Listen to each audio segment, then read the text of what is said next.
5. So becoming a parent, it isn't just a life change, it's an identity transformation, and it's not always easy. In the book, 5 Conversations I Wish I'd Had Before I Became a Parent, author S. Ryder Garland hopes to offer companionship for those quieter moments of doubt, exhaustion, and love that parents face. We're excited to celebrate this new book, in part because we know and respect this guy as one of our KSL colleagues, too. So thank you for letting us put you in a different seat today. Happy to be here. This is exciting. The book came out in May, and Yep. every author tells me a book is just a labor of love. It is. It's kind of a weird book. Like, it came out of a weird place because I started out writing a fiction. Oh. And then as I was going through this process, it just kind of turned into nonfiction. It just kind of evolved, as good projects do. Yeah. Well, the result is good as well. I really enjoyed paging through your story, and it is your story, your personal story of parenting. You do this unique thing where you have conversations with your younger self, and through that, we gain not just your story, but some life lessons that you learned becoming a parent. You wrote about the paradox of parenting, and I really love this thought. You said, parenting catches you in so many paradoxes. You must be less selfish, but more self-aware. You must become flexible, but create structure. You can't let your emotions rule your decisions, but you must follow your gut nearly all the time. And that is all true. And I found myself thinking, how then were you able to find peace as a parent in the middle of all of that contrast? Yeah.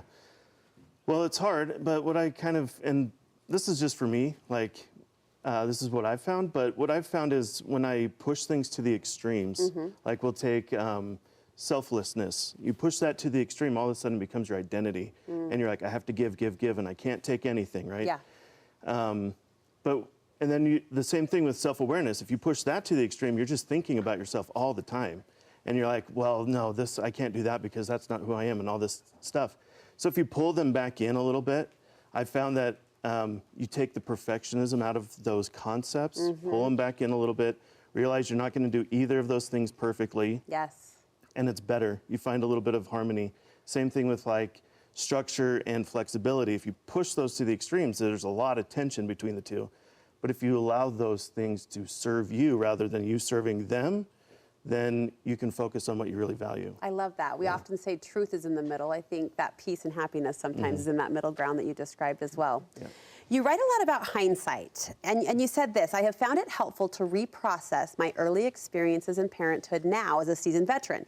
It gives me a new perspective and provides me a way to reach back through the years and provide a little grace to my younger self. And I love that word grace. I think grace is such a gift, and so is growth. Do you find that you're able to apply what you learned as a new father to the father that you are now? Or in other words, I guess, do you believe that we're kind of our own best teachers?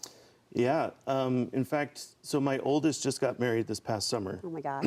And so what I've realized is that it's just as hard and nerve-wracking to be a parent of an adult child as it is a baby child. Because it's all new. Yeah. And so, but what the cool thing is the best part of writing this book was being able to go back and reprocess those experiences with a different perspective. Yeah.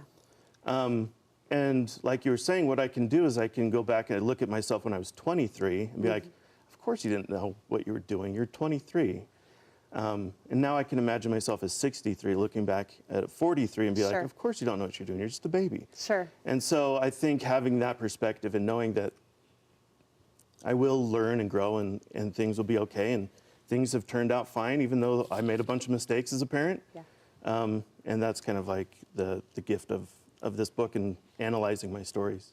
We have a quick 30 seconds, but I want to end on this really sweet conclusive moment at the end of the book where you fall in love. And you write, I don't know when it happened. I can't pinpoint an instance where I fell in love with my children. Yet I know now in this moment, as deeply and assuredly as I know anything, that I am incomplete without them.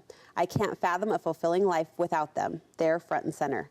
I don't know when that change happened. I don't know when my identity so fundamentally shifted that I feel lost even thinking of who I am without that context. I am their dad. I am their dad. And you know my interview style, and it's not to ask the obvious, but I do think in the context of what you just said, this question is worthy. What would you say is the best thing about loving, not just your children, but loving being their dad? So I had this experience like 2 nights ago where my 17-year-old son, when he was little, he had this big, huge, bright, loving heart. He would just hug everyone and was just so happy to see everyone. And now he's 17 and he's more guarded and he's tries to be cool and Walls stuff, up, right? Dad. He's 17, Yeah. right? Yeah. But he came home from work the other night at like 11 o'clock, and he was pacing around my room, and he was talking to me and my wife, and we're like, how was work? He's like, oh, it was fine. And we're like, what's going on? And he's like, right before he left, he's like, oh, I asked this girl on a date. We're like, oh, that's cool. And then he's like, you could see inside of him that same, like, really bright, loving, enthusiastic little kid. Yeah. And it's really cool to see that as they grow and learn and as they add parts to themselves, but there's still that core, and you don't see it if you don't have that full 17-year context. The full scope. Well, thank you so much, Ryder. This is called The 5 Conversations I Wish I'd Had Before I Became a Parent. Where can we get a copy? Just on Amazon. It's on Amazon, so just you can look it up by the author, S. Ryder, or by the title. All right, proud of you. Congratulations. All right, thank you so much.